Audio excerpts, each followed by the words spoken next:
All right, so now we'll move on to the NBA and the Pistons, where they have completed the year preseason schedule. They finished at 2-2. They won their first game against the Wizards and lost their second game, even though it was very, very close. They will open up the regular season on the 23rd against the Timberwolves. We discussed that a little bit. It's going to be kind of a pretty tough game for them, but we'll see how it goes. As of the team through preseason, what do you think so far, Dalton? I'm excited. As we saw through preseason, anybody can go off any given night and score a lot of points, and they can go off one night and score a lot of points, and the next night do absolutely nothing. So I feel like we have a lot of people on this team that can do that, and I feel like this team might surprise some people. And I know Blake Griffin and Derrick Rose have helped a lot of the young guys.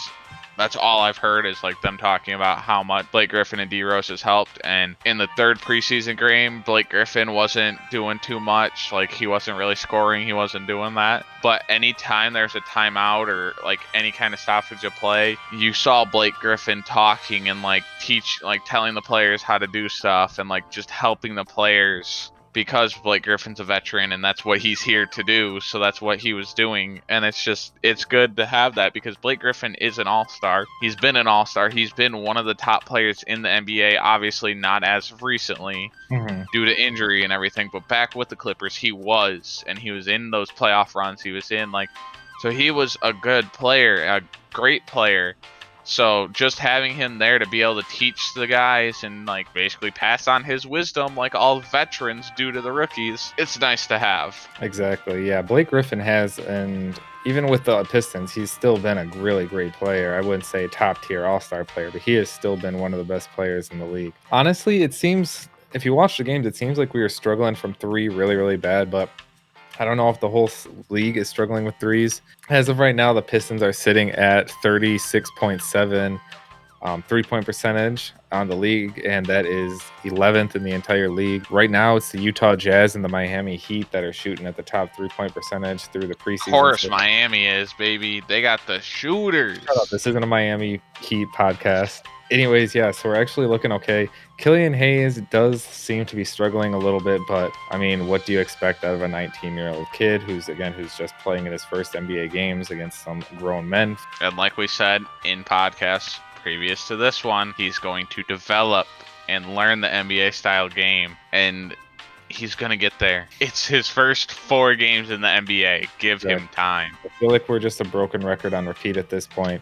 Coach Casey is great at developing players. Blake Griffin is already developing really good chemistry with Killian Hayes.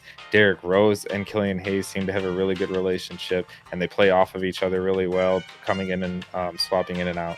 So, again, it's going to take time, and that's why Killian Hayes isn't getting 30 minutes. I keep seeing a lot of people online on Twitter and Facebook complaining that he's not getting 30 minutes a game. Again, he will get there. I guarantee come season end that both him and Sekou, and possibly even Ski Mikhailuk, depending on how the season goes, could be getting more minutes. If Ski Mikhailuk's not the starting shooting guard, there's going to be some angry fans, including me.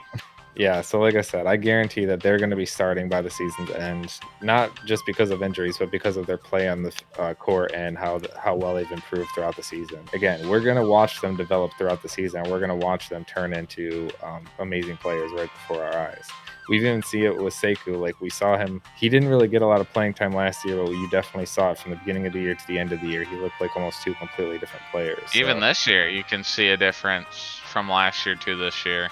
Exactly. So that's what I'm saying. Like, just give you players a few years to develop. And I think this goes true for any sport, honestly.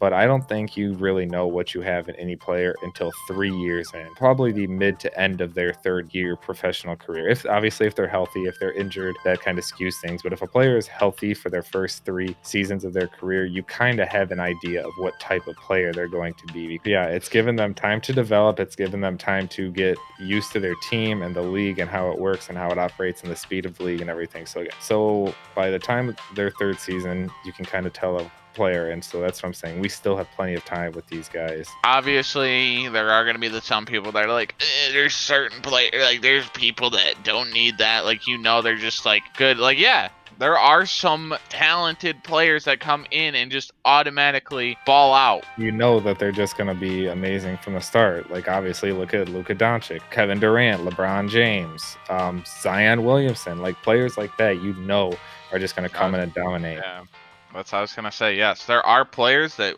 come in and dominate right away. This NBA draft class, I don't think had any. I think all of them are projects that in a couple years can be that good, but none of them are going to come in and be a LeBron James, a Kevin Durant, a Luka, a Zion. Like, none of them are going to come in and do that. The only so-called superstar that you could say coming in would be LaMelo Ball, and I think that is more due to his name. He's even still a project. Yeah, that's what I was going to say. It's just a name that's associated with him. Exactly. That's why he was so popular coming in. And as you mentioned, there was no other superstar, big athlete coming into this draft. So LaMelo was the biggest name coming in. And as we've seen, yeah, he looks okay with some of his court vision and his passes, but he does not look good as an overall NBA player defensively or offensively either. So we'll have to wait and see how he develops. And again, I don't think I've heard anything about LiAngelo Ball landing on a team. The Pistons did waive the Musa guy that we traded Bruce Brown for, which was very,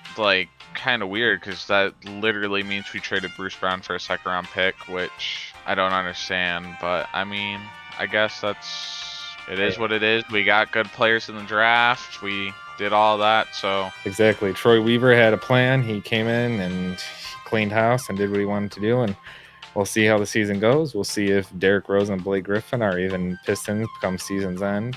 I do believe that they will be. I think they'll be here for a little while. There are rumors going around that Derrick Rose will be traded at the trade deadline, but we'll see what happens. Yeah, there's still a lot of time. And again, I'm excited to see this team. We start, again, as I mentioned, we have the Timberwolves coming up on the 23rd this Wednesday. And then we have the Cavs on Saturday, day after Christmas. What's your predictions for the week? The Timberwolves is going to be a tough game. I don't know if we win that. I think that's going to be a loss for us. But then I think we make a rebound and we win against the Cavs and Andre Drummond. What do you think? I think we're going to go 1-1 in that series. I think we're going to beat the Cavs. I think we're going to lose to the Timberwolves. Yeah, it's the first game of the season. It's in Minnesota. It's the first game of the season. It's going to be, again, I think it's going to be a little bit of a learning block for our rookies because, again, the preseason is just kind of like the NFL. Like, yeah, you kind of get a little bit of adjustment to game speed, but regular season, there's a different type of speed, different type of mentality than preseason. So they're going to have to come in. And also, teams don't do, all their plays, all their sets, exactly. Everything. They do very vanilla playbooks in preseason. We ran a zone in the preseason, and it worked for us, and Dwayne Casey did say that it probably will be ran in the regular season, but we don't know how much. Dwayne Casey could come in game one and that be our main defense. Exactly. Yeah, we'll have to see. Yeah, season starts tomorrow. Any teams you excited to watch for basketball this year other than the Pistons?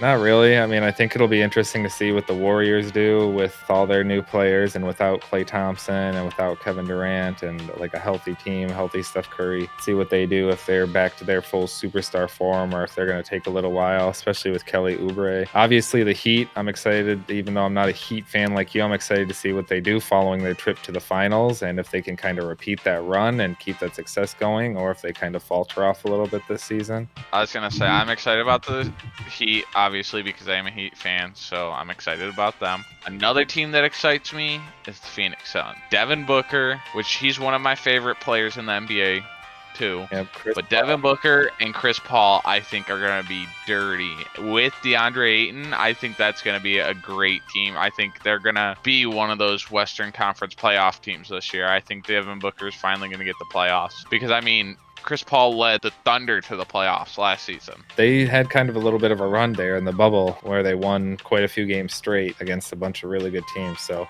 the Suns went 8-0 in the bubble. Yeah, that's what I'm saying. So they did pretty good. We'll see if same thing as the Heat continue that success that they had in the bubble, and especially with the new leader on Paul. We'll see if they can continue that success and go on. All right, season starts, like I said, tomorrow. Hopefully we make the playoffs. I guess, okay, what are your predictions? Do you think we're going to make the playoffs this season? Got to call it right now.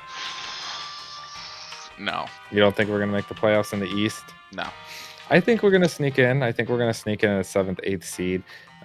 We might win a game. That's the thing. I don't want to do that. I know. I either want to be a good team in the playoffs or I want to be a bad team and get a higher draft pick. Because this draft class has got some good talent that's going to be in the early lottery picks that I want a lottery pick. I don't want a middle of the draft pick again.